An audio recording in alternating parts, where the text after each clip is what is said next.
So here is a sourdough recipe I learned from Matushka Kelly, and I really like her method. Yeah, so hopefully this should help you a little bit in terms of how to make the sourdough that I learned from Matushka Kelly, Latier. Um, so you'll have the recipe, and we'll start with 700 or 600 grams of white flour, and then 20 grams, and I don't like that much salt, so I'm going to do less salt. So when your starter is ready, it should float, and I'll show you the float test while I'm grinding the whole wheat.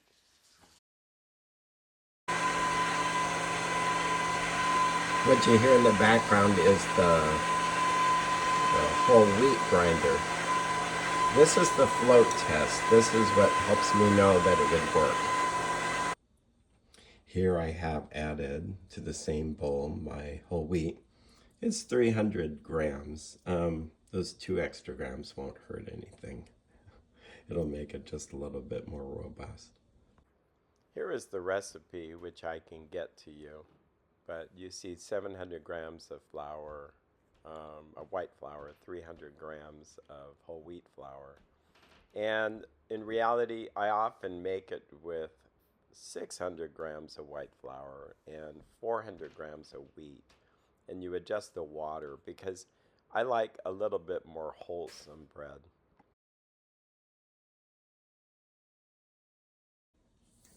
So I have my whole wheat flour, my white flour, and my salt. And I'm just going to stir this, and stir this around. Yeah, it's a fun thing to make. Why? I struggled for a long time until somehow, maybe it's prayer, maybe it's taking the pressure off. But when I learned this from Matushka Kelly, she just didn't make it a big deal. In fact, she kept emphasizing that we do our little part and God does the rest. And it's the best. I've had the best. I was going to say luck here. That's I've been most blessed by making this bread with this recipe than any other. So this is what I do.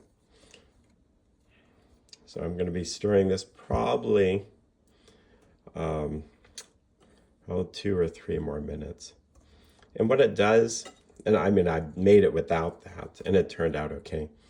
I want this to be a little bit more precise because since I'm making it as a sample. But, when doing this, bread is bread. Those early days, they weren't trying to make perfect looking loaves. They just put these ingredients together and it turned out however it did. And we did eat whatever we got. Some of it was hard and we had to be careful not to break our teeth, but this should turn out good by God's grace. For scale, and they call it tearing it out, so it turns it to 0. That's the beautiful thing about this.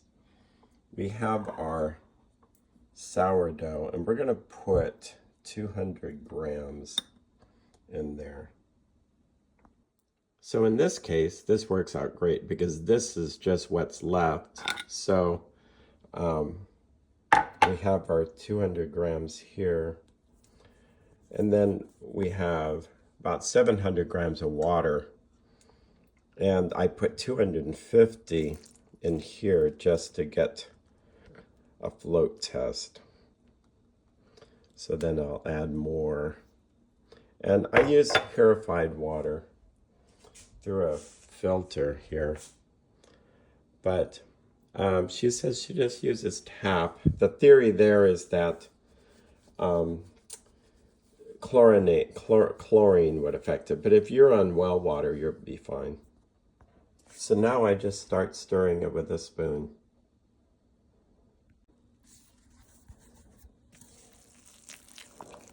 Takes a little bit of doing here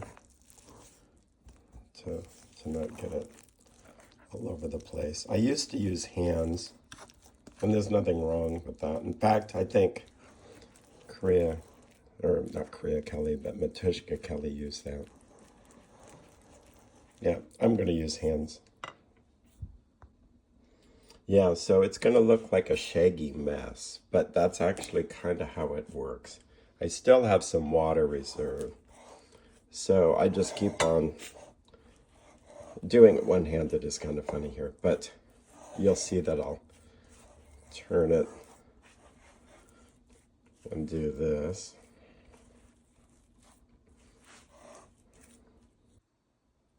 You'll see, so it's a little bit wet. Um, and I haven't made it in a while. This is um, whole wheat. So I'm going to let it sit for a while and see if it doesn't absorb some of the whole wheat. If not, I might add a little bit of flour. The thing about hydration, it's funny, people go, well, how much hydration do you use?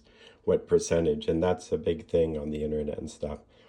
The more wet it is, the more stretch and fold and all that stuff, but it can kind of dissolve into a flat loaf. It's easier to have a little bit less hydration at the beginning. That's my experience.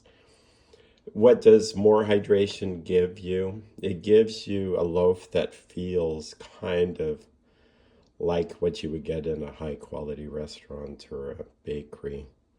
But anyway, we'll see how this turns out. So I'm going to cover it here, but it needs a little air, so that's what I do. Sometimes I use these blue cloths. These blue cloths are great. How are they great? Well, first of all, I use them for everything now.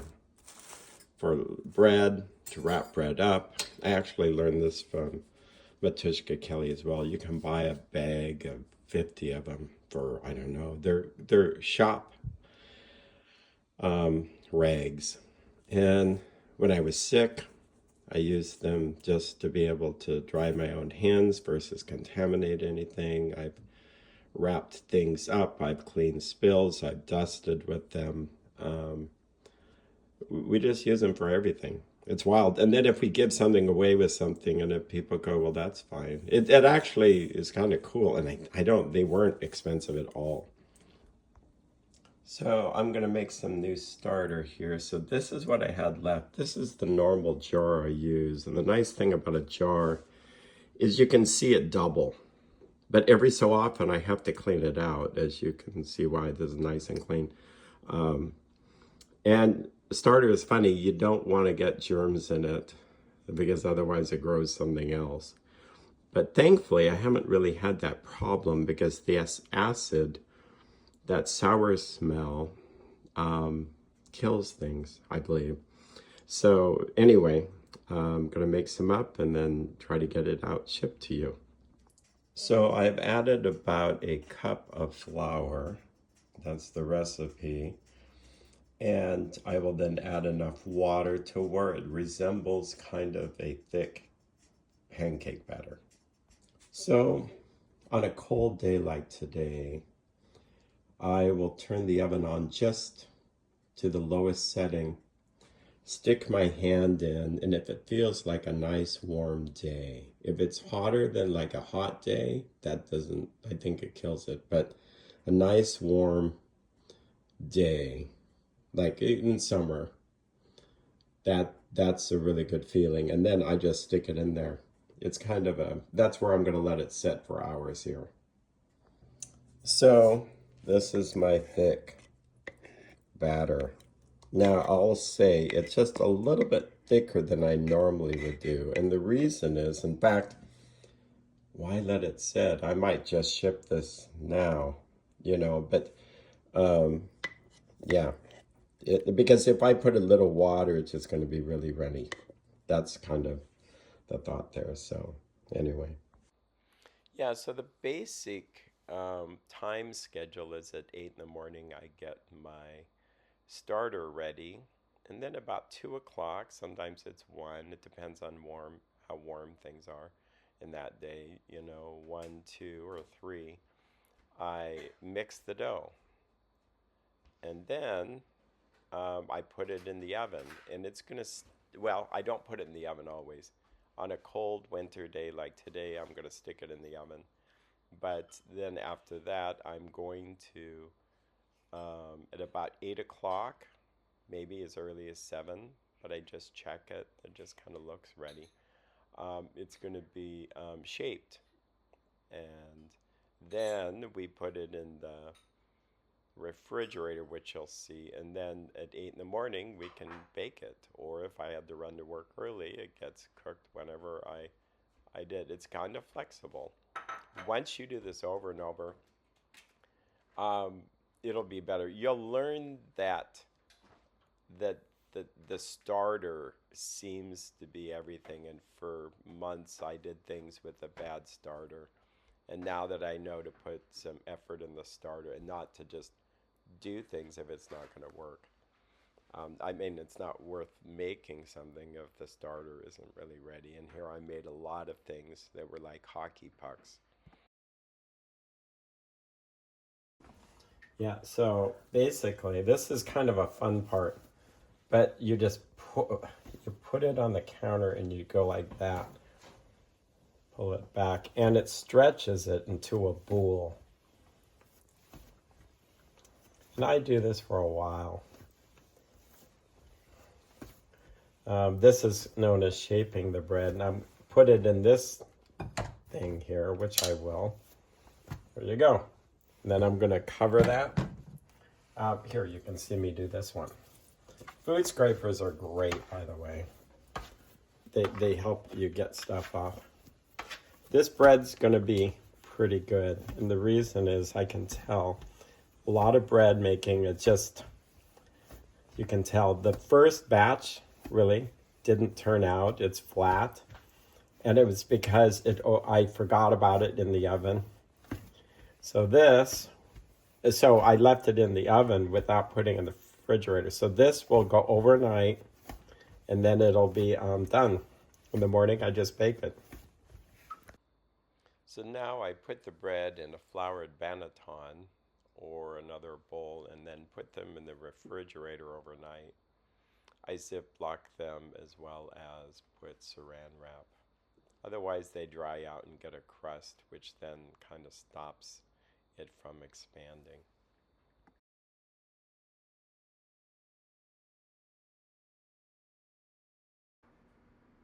So the next morning, I take it out of the refrigerator and I score it with this lom or this knife. Um, and I do deep enough so that it actually helps it expand.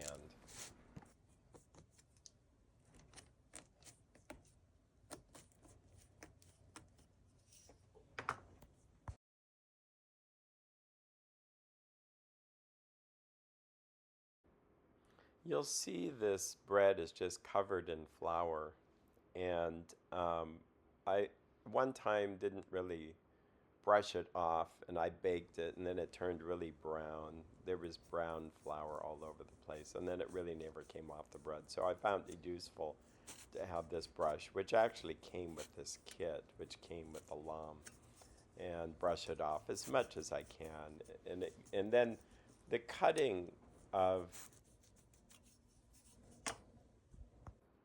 yeah, so I put it in the oven.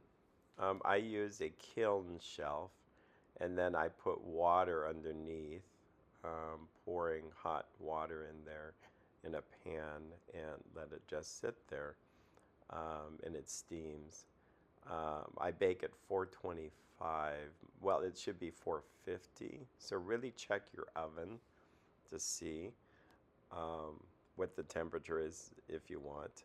And then it's about 30 to 35 minutes or 25 to 30 minutes. I check it with the skewer, and if it comes out clean, that's great.